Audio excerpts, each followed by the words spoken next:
आप सभी को नमस्कार। आज मैं आप सभी के समक्ष एक भगवान और किसान की कहानी लेकर आई हूँ, तो श्रवण करते हैं। एक बार एक किसान भगवान से बहुत नाराज हो गया। वह भगवान को कोसते हुए कहने लगा कि कभी बाढ़ आ जाए, कभी सूखा पड़ जाए, कभी बहुत तेज धूप आ जाए तो कभी ओले पड़ जाएं। हर बार कुछ ना कुछ कारण से उसकी फसल खराब हो जाती है। फिर उसने परमात्मा से कहा, देखिए प्रभु, आप परमात्मा हैं, लेकिन लगता है आपको खेती बाड़ी की ज़्यादा जानकारी नहीं है।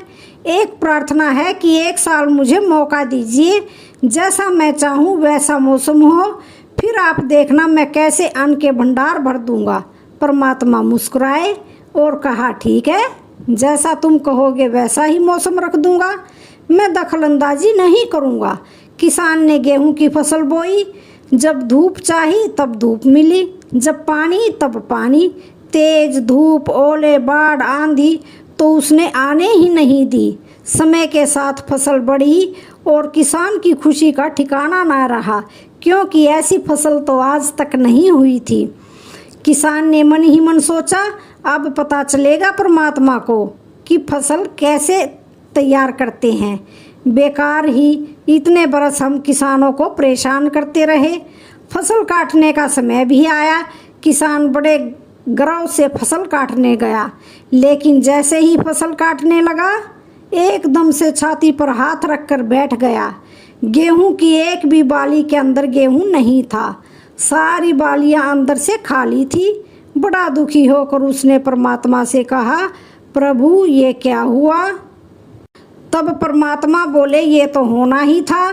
तुमने पौधों को संघर्ष का जरा सा भी मौका नहीं दिया, ना तेज धूप में उनको तपने दिया, ना आंधी ओलों से जूझने दिया।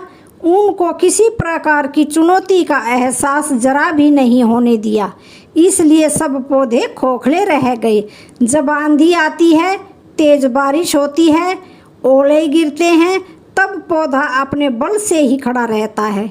वो अपना अस्तित्व बचाने का संघर्ष करता है, और इस संघर्ष से जो बल पैदा होता है वह उसे शक्ति देता है, ऊर्जा देता है, उसके जीवन को उभारता है। सोने को भी कुंदन बनने के लिए आग में तपने, हथौड़ी से पिटने, गलने जैसी चुनौतियों से होकर गुजरना पड़ता है, तभी उसकी सोने वाली आभा उभरती है, उसे अनमोल बनाती है। भगवान की यह बात सुनकर किसान को अपनी गलती का एहसास हो चुका था कि भगवान जो भी कुछ करते हैं वे हम सभी की भलाई के लिए ही करते हैं। इस तरह वह किसान भगवान को फिर से पहले जैसा करने को कह दिया, और इस तरह किसान फिर से दुगनी मेहनत के साथ अपने खेतों में मेहनत करने लगा और सब कुछ ईश्वर के भरोसे छोड़ दिया कि ईश्वर जो भी करता है अच्छा ही करता है। तो इस कहानी से हमें ये शिक्षा मिलती है कि जो जिंदगी है, अगर इसमें संघर्ष ना हो, चुनौती ना हो, तो आदमी खोखला रह जाता है, उसके अंदर कोई गुण नहीं आ पाता। ये चुनौतियां ही जो आदमी रूपी तलवार को धार देती हैं, उसे सशक्त और प्रखर बनाती हैं। अगर प्रतिभाशाली बनना है तो चुनौतियां स्वीकार करनी पड़ेंगी, नहीं तो हम खोखले ही रह जाएंगे। अगर जिंदगी में प्रखर बनना है, प्रतिभाशाली बनना है, तो संघर्ष और चुनौतियों का सामना तो हमें करना ही पड़ेगा। सुख के साथ दुख को भी सहना पड़ेगा, तभी वह अपने जीवन में आगे बढ़ सकते हैं।